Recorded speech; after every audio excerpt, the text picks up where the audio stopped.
그 날씨가 좀 추워지고 있는데 몇 년 전에 제가 자동차에 시동을 이렇게 걸고자 했습니다.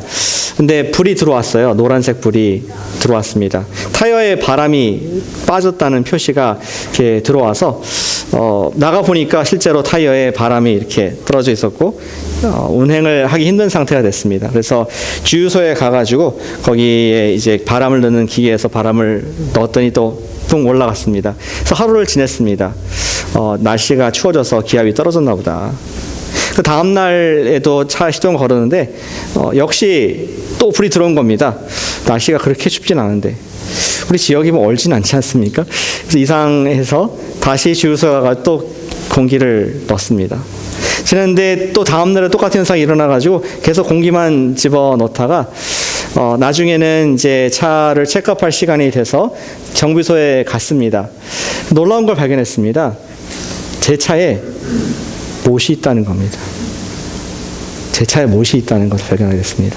근데 겉으로 봤을 때는 전혀 표시가 안 나는데 아저씨가 차를 들어올려서 보여주니까 못의 머리는 이제 다 마모돼 사라져서 안 보인 상태에 됐고 정말로 보여준 대로 깊이 못이 속에 쑥 박혀 있어서 계속 실바람이 새고 있었던 것을 몰랐습니다. 그래서 그것을 다시 빵꾸를 메운 다음에 정상적으로 운행을 할 수 있었던 그러한 기억이 있습니다. 우리는 매일 앞을 향해서 전진하고 또 달려가야 될 그러한 원함이 있습니다. 주님께서 나에게 맡겨주신 그 귀한 우리 교회에서의 사명, 또 일터에서의 사명, 가정에서 사명을 감당하기를 원합니다. 그런데 우리는 어쩔 때는 같은 문제로 늘 넘어질 때가 있는 것 같아요. 우리가 시작하기 전에 나의 타이어가 플랫되어 있는 것처럼 연약한 가운데 있을 때가 있습니다. 앞으로 가야 되는데 의지가 약해서 엄두를 못 내는 일들이 있지 않습니까? 또한 우리가 주님 말씀하신 대로 살아야 하는데 도저히 그렇게 할 용기와 자신감이 없어서 달려가지 못하는 그러한 우리의 모습들도 있습니다. 혹은 어떤 예전에 실패한 죄로 인해서 크게 넘어진 그러한 기억들 때문에 그것이 우리를 괴롭히며 우리를 좌절하게 만드는 그러한 낙심하게 만드는 요인들이 되는 것도 어렵지 않게 경험할 수가 있습니다. 하나님 말씀이 당위성, 이렇게 해야 된다, 살아야 된다, 순종해야 된다는 걸 알면서도 실제로 우리 인생의 삶의 도로에 딱 올라가 보면은 이미 나의 자동차의 바퀴가 플랫되어 있어가지고 신나게 맡겨진 사명들을 감당하지 못하는 주님께 약속하신 풍성한 그런 생명의 풍성함을 누리지 못하는 우리의 모습들을 경험할 때가 있습니다. 우리는 이러한 연약함들을 영적 좌절감과 무기력함을 제거하지 않고서는 맡겨진 사명과 우리가 그리스도인으로서의 그러한 축복을 누릴 수가 없습니다. 오늘 말씀은 영적인 회복이 어떻게 가능할까? 어떻게 우리가 영적으로 회복되어서 맡겨주신 그러한 아름다운 삶을 살 수 있을까 하는 그런 말씀을 함께 나누기를 원합니다. 오늘 여러분 잘 아시는 베드로의 마지막, 예수님과의 마지막 에피소드의 말씀입니다. 오늘 여러분들의 주시는 그런 우리 교훈들을 주보에 기록해 보았습니다. 3가지 정도의 교훈을 통해서 우리 영적 회복을 어떻게 가능할지를 볼 수가 있습니다. 처음 우리가 주목해 볼 것은 자기를 사랑한 베드로가 주님을 부인하더라. 그런 문제점을 발견할 수가 있었습니다. 자기를 사랑한 베드로가 결국 예수님을 부인하는 그러한 어려운 시츄에이션이 문제가 있음을 우리가 성경에서 먼저 보게 됐습니다. 이걸 통해서 우리도 좀 적용해 보길 원합니다. 오늘 이야기에서 시작하면은 조금 컨텍스트가 없기 때문에 바로 한 주 전에 있었던 일을 다시 한번 기억을 해봐야 되는 것이죠. 베드로는 예수님이 잡히시던 밤에 예수님을 너무나 사랑해서 예수님께서 체포되고 가는 그 코트야드까지, 관전까지 같이 몰래 뒤에서 따라갔습니다. 그리고 추운 밤이었기 때문에 거기에 작은 불을 펴놓고 사람들이 저 멀리서 예수님의 그 재판을 바라보고 또 진행된 일들을 보길 원했습니다. 늦은 밤이었습니다. 그때 거기에서 아니나 다를까 두근거리는 가슴 안고 있던 베드로가 들켰습니다. 당신 보니까 지금 저기 재판받는 저분과 연관이 있는 분 아니냐? 당신 제자인 것 같다. 그 얘기하니까 베드로가 거의 반사적으로 보호 본능이 일어나서 I do not know him. 나는 저 사람과 전혀 관계가 없는, 상관도 없는 사람이다 하면서 그렇게 자동적으로 부인하는 모습을 우리는 기억합니다. 그렇게 1시간이 지나고 또 누군가 발견하고 1시간이 지나고 또 누군가 당신 그 사람과 했을 때 베드로는 계속 예수님과의 어떠한 관계성도 부인하는 그러한 연약한 모습을 보이게 됩니다. 그리고 세 번째 부인했을 때 닭이 울게 되죠. 닭이 우는 순간 저기서 재판받던 예수님이 갑자기 뒤를 돌아봐서 베드로를 보았고 베드로와 눈이 마주치는 순간 베드로는 깨달았습니다. 내가 지금 무엇을 한 것인가? 내가 사랑하는 그 예수님을 내가 부인했고 그분을 배신했구나. 베드로는 너무나 충격적이고 부끄럽고 몸둘 바를 몰라서 그 즉시 그곳을 나가서 크게 울었다고 기록을 하고 있죠. He went out and wept bitterly. 아주 슬픔에 아주 통곡을 하는 남성의 모습을 볼 수가 있습니다. 죽기까지 예수님을 따르겠다고 고백했던 그러한 베드로의 충성스러운 고백이 완전히 무색해지는 그런 장면을 우리는 읽고 있습니다. 예수님을 부인했습니다. 3년 동안 따라갔던 예수님을 3번이나 베드로는 인간적인 배신의 잘못을 저질렀습니다. 그리고 그는 그것을 깨닫는 순간, 예수님의 말씀이 생각나는 순간 그는 자기의 힘을 다해서 크게 후회하며 울면서 회개했을 것으로 우리는 이해를 할 수 있습니다. 근데 놀라운 것은 무엇이냐? 예수님께서 아셨다는 것이죠. 예수님께서는 어떻게 아셨고 또 베드로가 어떠한 마음의 상태여서 그 넘어질 수가 있었을까요? 어떻게 쉽게 그냥 이렇게 쓰러질 수가 있었을까요? 사실은 이 이야기를, 베드로의 배신을 이야기하기 위해서는 또 다른 좀 먼 이야기를, 몇 년 전의 이야기를 기억해 보아야 합니다. 여러분들 아시는 이야기 중에서 베드로가 제자들과 함께, 예수님과 함께 retreat, staff retreat을 간 적이 있었습니다. 그들이 간 곳은 가이사라 빌립보라는 지역에서 물이 흐르고 산이 있고 계곡이 있는 곳에서 쉬러 갔습니다. 거기에서 예수님이 누구신가를 드러내셨죠. 베드로가 얘기하면서 알게 됐습니다. 주는 그리스도시요 살아계신 하나님의 아들이십니다. 예수님께 너무나 기뻐하시면서 하나님께서 알려주셨고 너는 너의 그 고백 위에 내가 교회를 세우겠다 하는 놀라운 축복의 주인공이 되었었습니다. 근데 예수님께서 그때야 처음으로 비로소 예수님께서 고난을 받고 십자가에 돌아가시고 부활할 것을 처음으로 말씀을 하셨습니다. 너무나 충격적인 발언에 베드로는 충성스러운 발언을 했죠. 결코 그럴 일이 있을 수가 없습니다. 결코 예수님은 십자가에 질 수 없습니다. 그렇게 예수님을 책망을 하고 꾸짖었을 때 베드로가 당하지 않습니까? 사단아 물러가라. 넌 나를 넘어지게 하는 자다 하면서 사람의 일을 생각하는 자다 하면서 베드로를 책망했습니다. 그 다음에 예수님께서 무슨 말 하는지 기억나십니까? 그 다음에 예수님께서 당신을 따라올 수 있는 원리를 말씀해 주셨습니다. 어쩌면은 베드로가 앞으로 할 일을 생각하시면서 그때 1년 반 전에 베드로가 넘어질 죄악을 바라보면서 베드로를 보면서 제자들을 보면서 나를 따라올 사람들이 이러한 마음으로 따라올 수 있다라고 마태복음 16장 24절에서 말씀하신 적이 있었습니다. 화면에 띄워주시면 같이 한번 읽어보겠습니다. 마태복음 16장 24절 말씀 시작. 이에 예수께서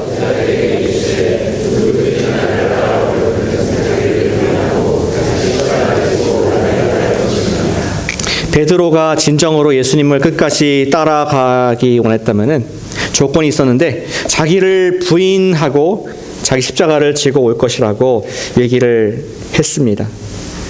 그렇지 않고서는 결코 예수님의 제자가 될 수 없다고 하셨습니다. 결국 베드로 다시 아까 재판정에 와서 봤을 때 베드로는 예수님보다 자기 목숨을 더 소중히 여겼기 때문에 예수님을 쉽게 배신할 수 있었던 것입니다. 자기를 부인할 수 없었고 차라리 예수님을 부인하는 것이 내 목숨을 살린다는 그러한 빠른 육체적인 반사적인 판단 때문에 그는 여지없이 쉽게 예수님을 부인할 수 있었던 것이죠. 자기를 부인한다는 것은 자기의 의지에 죽고 하나님의 뜻을 받는다는 것입니다. Die to self-will, embrace God's will. 자기를 버리고 주님을 사랑하는 것이 제자의 모습입니다. 그런데 실상은 우리 중에 자기를 부인한 사람이 누가 있습니까? 자기를 부인할 수 있는 사람이 누가 있습니까? 한 사람도 없습니다. 제자들도 다 예수님을 부인하고 자기를 부인한 것이 아니라 예수님 부인하고 다 도망갔고, 우리도 마찬가지입니다. 우리 모두는 성경에서 말하는 질병에 걸린 존재들이기 때문에, 죄의 질병, 에덴의 동산에부터 지금까지 내가 인생의 boss, 내가 주인, 내가 모든 것을 결정하는 결정자이기 때문에 그것을 꺾고 다른 사람에 맡긴다는 것은 우리의 육의 본성에 어긋나는 참으로 어려운, 자기를 부인한다는 것은 너무나 우리의 육의 본성에 거슬르는 그러한 일인 것을 우리는 잘 알고 있습니다. 그렇기 때문에 우리는 끊임없이 결정적인 순간에, 영어로 in the moment of truth, 결정적인 순간에 사랑하는 주님을 부인할 수 있는 가능성이 많은 사람들인 것을 인정을 할 수가 있습니다. 결단을 할 필요가 없는 평안한 상태에서는 표시가 나지 않습니다. 아까도 우리 찬양했죠. 주님을 사랑한다고 찬양하고, 나의 왕이시고 나의 하나님이시고, 우리가 정말 충성의 고백을 찬양 인도자의 어떤 주권에 따라서 우리 같이 따라했지만 우리의 마음을 담아서 찬양을 합니다. 그런데 그런 시간이 아니라 moment of truth, 나의 뜻과 하나님의 뜻이 다를 때 우리는 둘 중에 선택을 해야 하는데, 우리가 어느 것을 선택하는 것에 따라서 우리의, 저와 여러분들의 믿음의 실체가 드러나게 됩니다. 예전에 한국에서 청년부 사역을 했을 때 참 즐겁게 사역했던 기억이 납니다. 보람과 은혜가 있었습니다. 함께 수양회도 가고 함께 속으로 성경 공부도 하고, 정말 믿지 않던 그런 친구들이, 청년들이 한 명씩 예수님 믿고 정말 주님의 리더로 헌신하는 모습을 보면서 참 감사하고 기쁜 마음들이 있었습니다. 밤늦게까지 뜨겁게 기도하고 주님께 헌신도 했습니다. 그런데 싱글 젊은 청년들에게 항상 moment of truth가 이렇게 오는 것을 경험했습니다. 그게 어떤 모먼트냐? 연애하는 순간, 연애와 더 나아가서 결혼을 이렇게 전제로 한 만남이 있는 순간, moment of truth, 믿음의 어떤 결단의 순간들이 오는 것을 발견을 합니다. 모임에 잘 나오던 친구가 나오지 않고 이성과 연애하는 동안에 좀 다른 마음이 바뀌는 것을 보게 됩니다. 연애하는 사람이 믿는 사람이면 좋겠지만 믿지 않는 boyfriend, 믿지 않는 girlfriend일 경우에 과연 내가 마음이 지금 가는 그 사람과 함께 할 것인가? 아니면 내가 사랑하는 주님과 함께 할 것인가? 같은 방향이 아닐 때 결단을 해야 될 때가 오는데, 때때로 자기 마음이, 내 마음을 정직한 것이 중요하다고 생각해서 자기를 부인하지 못하고 결국 주님을 부인하고 떠나는 그런 가슴 아픈 경우들을 종종 경험했던 기억이 납니다. 오늘 아침 청년들 얘기하고자 하는 것이 아니라 우리도 매일 넘어질 수 있다는 것을 우리가 보길 원합니다. 예배를 드릴 때는 하나님을 사랑한다고 찬양을 하고 성령님의 능력도 의지할 수 있습니다. 하지만 잠시만 우리의 시선을 세상으로 돌리면은 부러운 것이 참 많습니다. 세상을 사랑하는 우리의 모습들이 어렵지 않게 내 속에서 드러나는 것을 보게 됩니다. 주님만 자랑하겠다고 했던 고백이 모색하게, 어느 순간에 누군가 나를 칭찬하면은 나를 자랑하고 싶은 마음이 불긋불긋 올라오는, 자기 부인이 아니라 주님을 부인하고 내가 인정받고 싶은 마음들이 우리 속에 있음을 우리는 볼 수가 있습니다. 자기를 부인하지 못해 세상과 어떤 면에서는 결혼을 하고 세상과 짝을 하고 동거를 하는 그런 위험한 삶을 사는 경우도 있음을 보게 됩니다. 자기를 사랑하는 우리는 주님을 결국은 부인할 수밖에 없습니다. 베드로가 그랬던 것입니다. 그날 밤 불 앞에서, 거기 모이는 사람들 앞에서 선택이 왔을 때 예수님과 동의를 하면은 내가 죽을 수 있다는 위험 속에 자기를 사랑한, 자기 목숨을 아까워한 베드로는 여지없이 예수님을 부인하고 자기를 사랑한 그러한 실패의 이야기를 우리는 읽을 수 있는 것이죠. 그러나 그는 나중에 깨달았을 때 내가 예수님을 부인했구나, 내가 예수님을 사랑하지 않고 있었구나, 그는 여실히 깨달았을 때 크게 울었고 많이 회개한 것을 보게 됩니다. 이 얘기 왜 있을까요? 베드로가 그냥 그랬었더라. 그게 끝나는 것입니까? 이야기는 저희를 위해 써진 글이라고 생각합니다. 주님을 부인했을 때 바로 회개하기를 축복합니다. 자기를 부인하지 못했음을 인정하고 후회하는 그 순간, 주님께서 나를 바라보시는 순간, 내가 마음속에 깊은 찔림과 주님께서 말씀하시는 음성이 있는 순간, 그때가 바로 엎드릴 때, 그때 바로 내가 통곡할 때, 그때가 바로 회개할 때인 것을 주님께서는 보여주고 계신 것이죠. 회개는 무엇이냐? 마치 내 마음의 타이어에 구멍이 났음을 인정하고 아파하며 내가 고쳐야겠다, 이 못을 좀 빼야겠다, 그렇게 결단하는 행위, 그것을 우리는 회개라고 말을 하는 것입니다. 우리 주의 약속을 기억하길 원합니다. 주님께서는 우리에게 혹독하게 어떤 어려움을, 회개가 어렵게 하시는 분이 아니라 우리가 고백하면 용서해 주신다고 말씀해 주셨습니다. 요한일서 1장 9절 말씀을 같이 한번 크게 읽어보실까요? 주님 말씀의 약속입니다. 시작. 만일 우리가 우리 죄를 자백하면 그는 미쁘시고 의로우사 우리 죄를 사하시며 우리를 모든 불의에서 깨끗하게 하실 것이요. 우리가 자백을 하면은, 우리가 하나님 앞에 뉘우치는 마음으로 고백할 때, 언제? 주님께서 내 마음에 찔림을 주실 때가 있지 않습니까? 내가 오늘도 주님을 부인하고 살고 있구나, 오늘도 내가 나 스스로를 사랑하면서 주님을 상대적으로 미워하고 있구나, 깨우침을 주실 때, 우리가 고백하고 우리가 주님께 나올 때 우리를 깨끗게 하실 것이라는 약속을 믿으시길 축복합니다. 첫 번째, 우리가 회복을 위해서는 내가 죄인인 것을 깨달아야 하는 베드로와 같은 그런 마음이 있어야 한다는 것입니다. 자기를 사랑한 베드로, 주님을 부인한 그런 모습. 나를 사랑하는 나는 주님을 부인하는구나. 그러한 인식이 있을 때 우리는 회복으로 갈 수 있는 첫 번째 계단을 올라갈 수가 있습니다. 그러나 회복은 거기서 끝나지 않습니다. 자기를 부인한 베드로는 주님을 만나야 했습니다. 자기를 이제는 부인하고 깨어진 베드로는 주님을 만나야 했다는 것입니다. 오늘 이야기의 부분이 바로 그것입니다. 베드로는 예수님을 개인적으로, 부활하신 예수님을 개인적으로 만난 적이 없었습니다. 지금까지 없었습니다. 무슨 말씀이에요, 목사님? 매주 부활 얘기 잘 하셨습니까? 제자들 나타나고. 예, 제자들에게 나타났고, 여인들에 나타났고, 엠마오에 나타났고, 우리 제자들의 모임에 도마에게 나타났지만 한 번도 베드로와 만남을 가진 적이 없었다는 것입니다.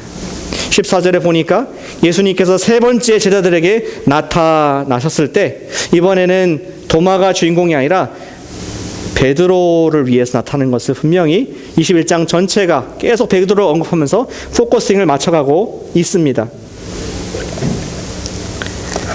물론 베드로도 두 번이나 제자들에게 나타났을 때, 방에 모여있을 때, 예수님 나타났을 때 크게 놀라고 반가워했을 것입니다. 그런데 아마도 제가 베드로라면은 그때마다 너무나 꺼림직하고, 그때마다 좀 배가 뒤틀리는, 어떻게든지 좀 눈을 숙여서 예수님과 눈이 안 맞히고자 하는 그러한 두려움이 있었을 것으로 생각이 됩니다. 왜냐하면 베드로는 눈과 눈을 맞추면서 예수님을 직접 배신했거든요.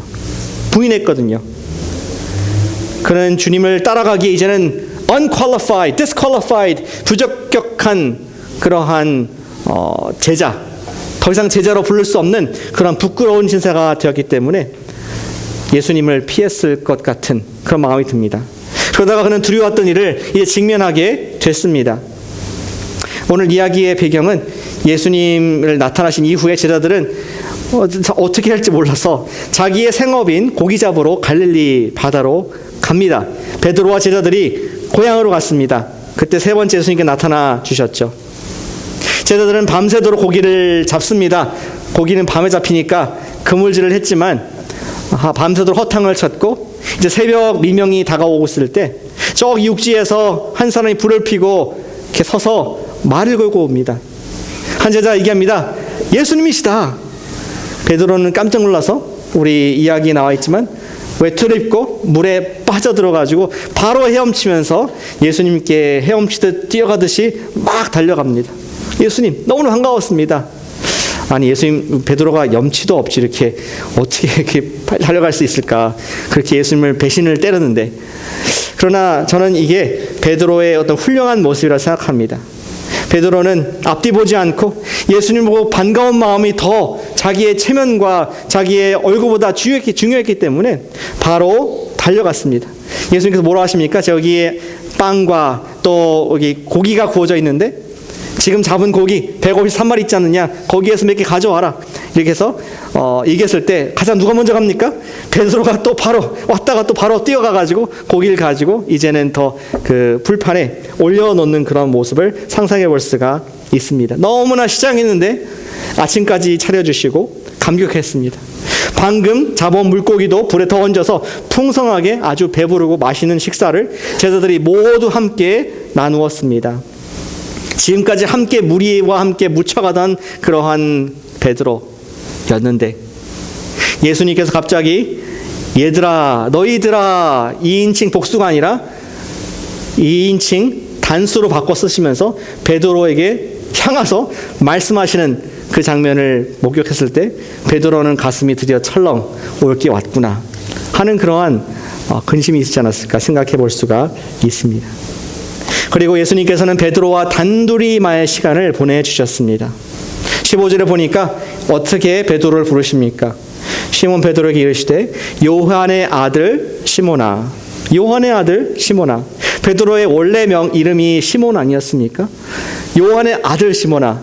이것은 마치 요셉아 이렇게 하는 게 아니라 박요셉 하면서 뭔가 풀네임을 부르고 모든 집중을 받기를 원하시는 진지하게 준비된 어떤 스피치를 이제 주고자 하는 예수님의 진지한 모습을 볼 수가 있습니다.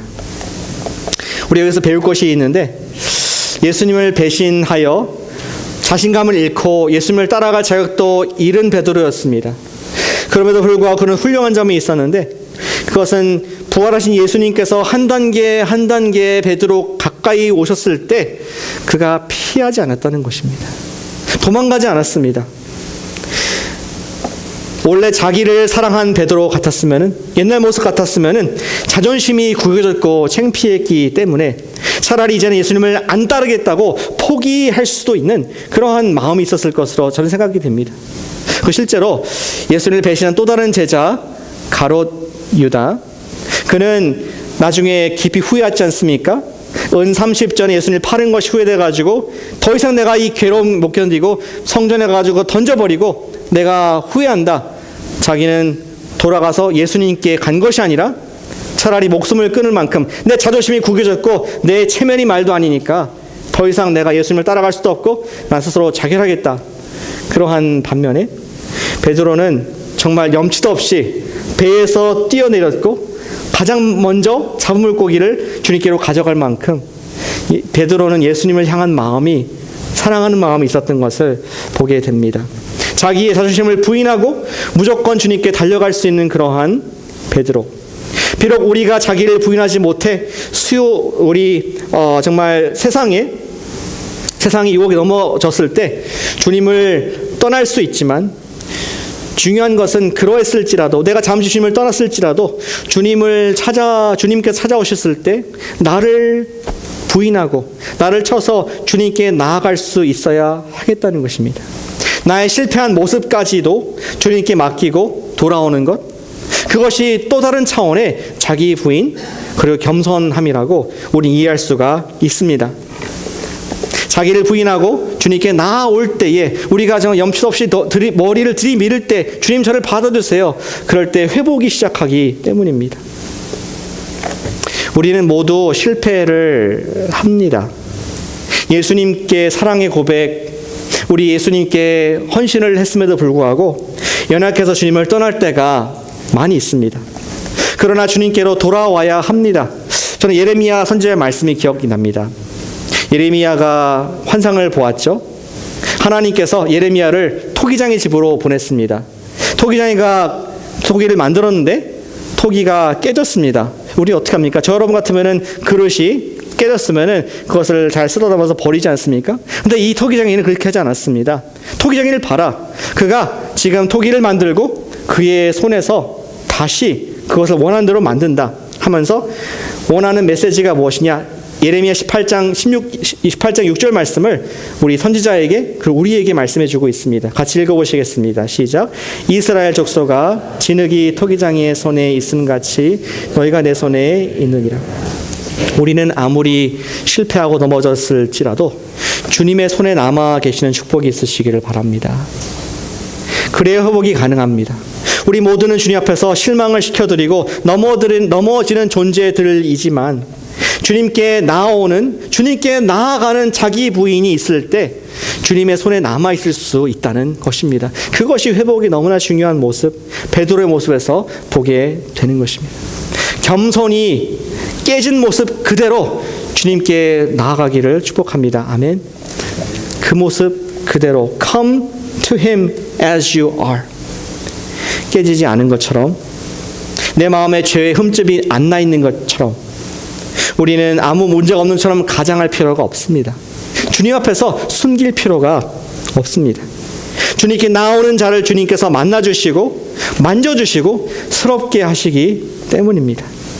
탕자가 생각납니다. 누가복음 15장에 나와 있는 탕자. 아버지가 기다렸죠.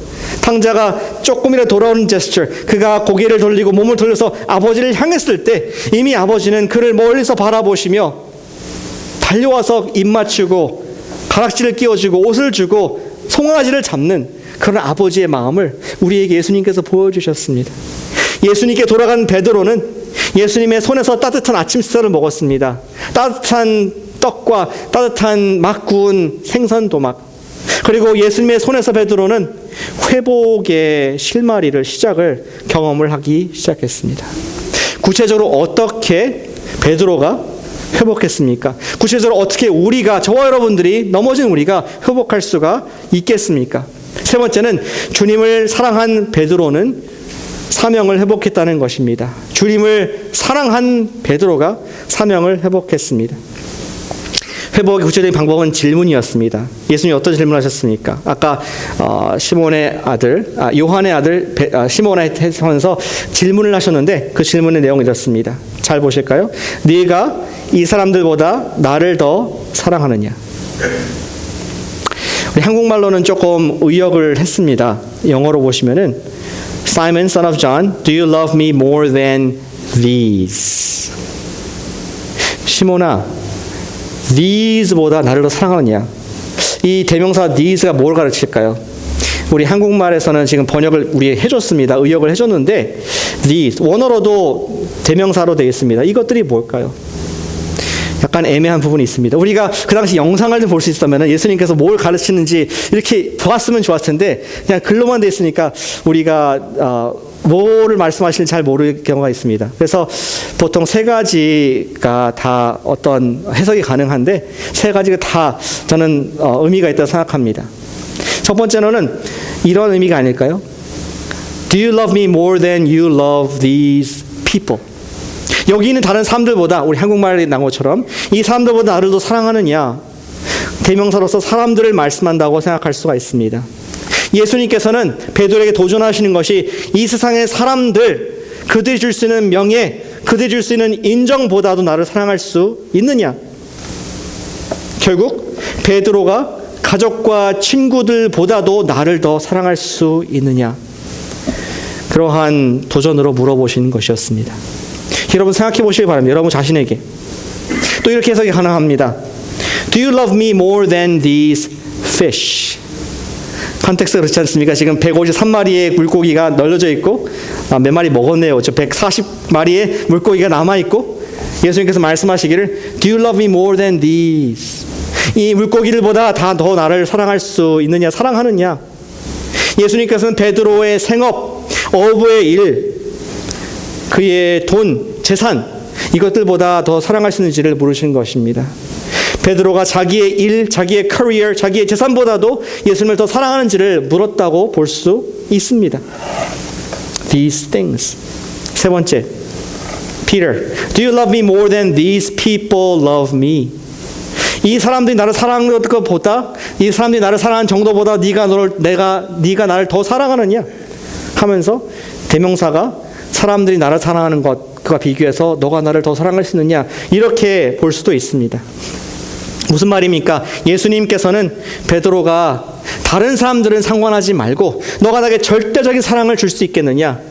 죄면서 공동체의 분위기 강해서 하는 것이 아니라 눈치 보지 말고 너는 절대적으로 나에게 사랑을 줄 수 있느냐? 이러한 물음을 하신 것이었습니다. 결국 베드로가 절대적으로 예수님을 사랑한지를 물으셨고 자기보다도 사랑할 수 있느냐? 자기 부인을 요구하신 것입니다. 이 모든 질문에 3번 질문하셨지 않습니까? 똑같은 질문들을 예수님이 답을 아셨을까요? 모르셨을까요? 알았다 1번, 몰랐다 2번. 3번 나도 모르겠다. 아셨겠죠. 왜 모르셨겠습니까? 보통 출제자는 의도가 있습니다. 답을 알고 출제하는 것 아니겠습니까? 이 모든 질문은 예수님을 위한 질문이 아니라 베드로 스스로를 위한 질문이었던 것입니다. 베드로가 스스로 고민하고 확증할 수 있도록 기회를 주시는 예수님. 자기를 돌아보는 질문들로서 자기 사람들을 사랑하고 자기 일을 사랑하고 자기 자신을 사랑하는 것을 포기하는 자기 부인의 예수님 사랑을 할 수 있느냐? You ask yourself. 이러한 질문을 지금 던지시는 것이었죠. 베드로는 3번이나 똑같은 질문을 하시는 예수님을 보면서 마음에 근심을 했습니다.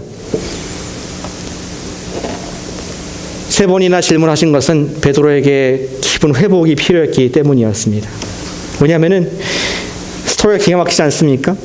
대제사장의 관정에서 3번 그 불 앞에서 예수님을 부인한 베드로에게는 또 다른 불인 예수님의 따뜻한 불 앞에서 3번이나 자기의 마음을 점검할 수 있고 회복할 수 있는 기회를 주시는 예수님의 배려의 모습을 저는 읽을 수 있다고 생각을 합니다. 고백을 할 수 있는 기회를 주셨습니다. 우리 Alcoholics Anonymous라는 모임을 아시죠? 알코올 중독자들의 치료 모임입니다. 미국의 전역에 있고 여기 팔로알토도 있습니다. 또 전 세계에 많이 퍼져 있는 이 모임. 그들은 고백의 이 중요성을 너무나 잘 알고 있습니다. 12단계가 있다고 하는데 소그룹에서 서로 나눈 12단계가 있는데 그 중에 중요한 단계가 어쩌면 가장 중요한 단계가 내가 어제 술을 마셨다. 내가 그리고 어제 개판을 쳤다. 인정하는 거. 내가 안 마시고 싶다. 고백하는 거. 그런 고백의 힘을 통하여서 수많은 사람들이 수백 수천 명이 알코올에서 깨어나고 그들이 중독에서 벗어나는 그러한 경험들이 있다고 합니다. 어쩌면 예수님께서 베드로에게도 베드로의 입을 열게 해서 대답을 듣게 해서 고백을 통해서 지금 죄로 취해 있던 그의 영혼을 깨워서 회복을 하고자 그에게 새로운 기회를 주고자 그러한 회복 세션을 하고 있는 것이 아닌가 생각이 듭니다. 그렇다면 베드로의 답은 무엇이었을까요? 15, 16, 17절에서 베드로는 똑같은 답을 합니다. 어떻게 얘기합니까? 주님, 그러하나이다. 내가 주를 사랑하는 줄 주님께서 아시나이다. 3번의 똑같은 질문에 3번의 똑같은 답. 자기를 부인하며 예수님께 돌아온 베드로는 자기를 부인하는 겸손한 답을 주님께 드리며 그 마음이 회복되어 가는 것을 우리는 보게 됩니다. 그 대답이 정말 우리 부인하는 답이었습니다. 자기를 디나이하는 답이었습니다. 그가 사용한 단어를 보면 잘 알 수 있습니다. 먼저 그거 보기 전에 예전에 베드로가 어떻게 고백했습니까? 베드로는 마태복음 26장 33절에서 예수님께 충성을 맹세할 때 이런 식의 애티튜드를 가지고 고백했었습니다. 들어보시길 바랍니다. 베드로가 대답하여 이르되 모두 주를 버릴지라도 나는 결코 버리지 않겠나이다. I will never fall away. Never. 강하게 쓰면서 다른 사람들은 다 모르지만 나는 주님을 버리지 않겠습니다. 이러한 고백을 대담하게 했던 베드로가 지금 뭐라고 합니까? 예, 주로 그러합니다. 제가 주님을 사랑합니다. 주님께서 아십니다. You know, Lord. 다시 말해서 자기 사랑할 수 있는 근거는 내가 내 의지 I will love you가 아니라 I love you 하는데 주님께서 아시는 범위 내에서 사랑할 수밖에 없습니다. 주님께서 허락하시는 은혜 속에서만 제가 힘주신 데까지 사랑할 수 있습니다라는 자기 부인의 겸손한 사랑의 그러한 정직한 고백을 하는 것을 보게 되는 것이죠. 우리가 주님을 사랑하는 것은 자기 의지가 아닌 주님의 은혜인 것을 다시 한번 기억을 하게 됩니다. 그러면 고백으로 끝났다고 회복이 이루어졌습니까? 예수님의 대답은 무엇이었습니까? 예수님이 처음에 사랑하느냐 물었고 베드로가 사랑합니다, 아십니다. 세 번째 우리 예수님의 처방이 무엇이었습니까? 예수님께서는 그때야 비로소 베드로의 사명을 회복해 주셨습니다. 세 번이나 역시 15, 16, 17절에서 내 어린 양을 먹이라, 내 양을 치라, 내 양을 먹이라. 완전한 사명의 회복을 주신 것을 보게 됩니다. 우리 속된 말로 베드로가 지금 우리 제자들 앞에서 쪽팔리지 않았습니까?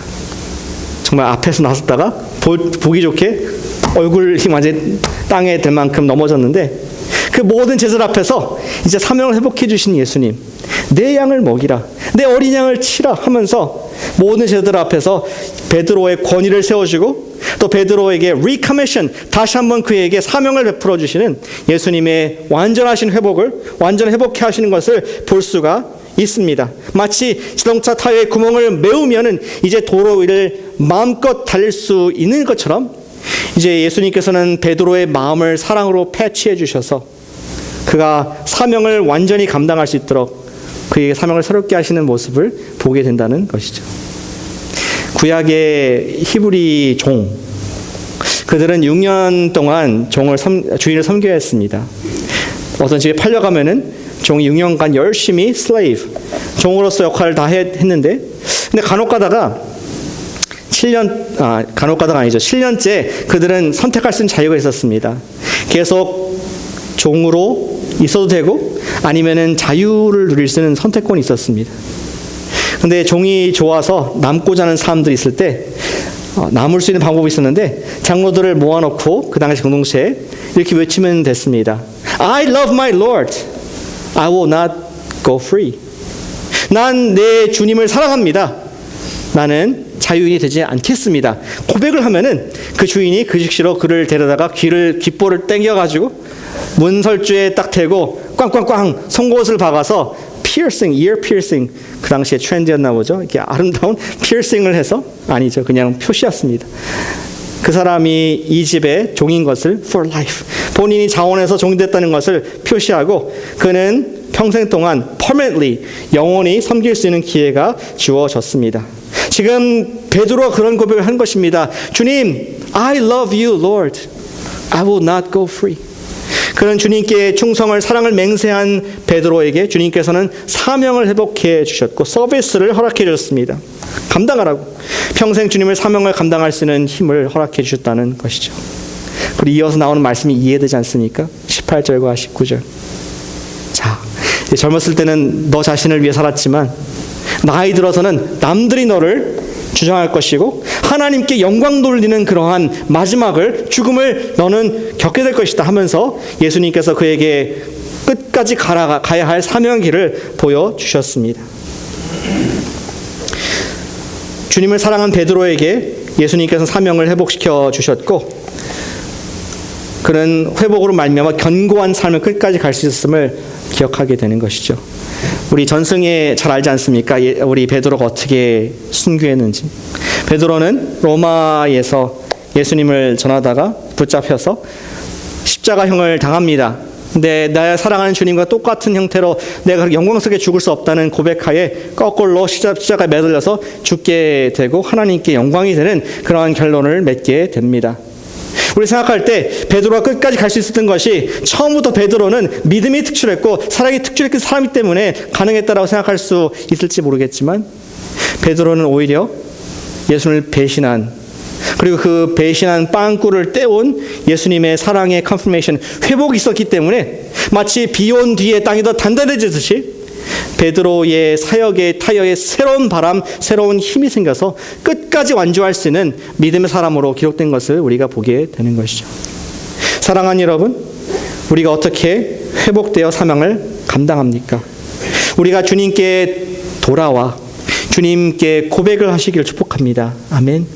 주님께 돌아오길 바랍니다. 주님 사랑합니다. 주님 사랑하는 마음을 주님께서 아시지 않습니까? 찬양하는 거 말고 언제 마지막으로 여러분들이 예수님 사랑합니다, 예수님 나의 주님이십니다 고백한 적이 언제가 마지막입니까? 여러분들이 1대1로 예수님과 눈을 맞추면서 마지막으로 말했던 그 순간, 그러한 주님과의 만남, 부활하신 주님과의 만남의 순간들이 우리에게 에너지를 주며 우리의 사명을 회복하는 놀라운 축복의 기회가 되는 것을 보게 됩니다. 주님께 우리 모습 그대로 나아가십시다. 사랑을 고백합시다. 그분이 회복하십니다. 그분이 새롭게 하십니다. 그분이 우리의 사명을 허락해 주십니다. 회개를 통해서 죄의 못을 빼고 사랑의 고백을 통해서 그 구멍을 메움을 말미암아 사명의 길을 완주하는 저와 여러분 되시기를 주님의 이름으로 축복합니다. 이렇게 기도하겠습니다.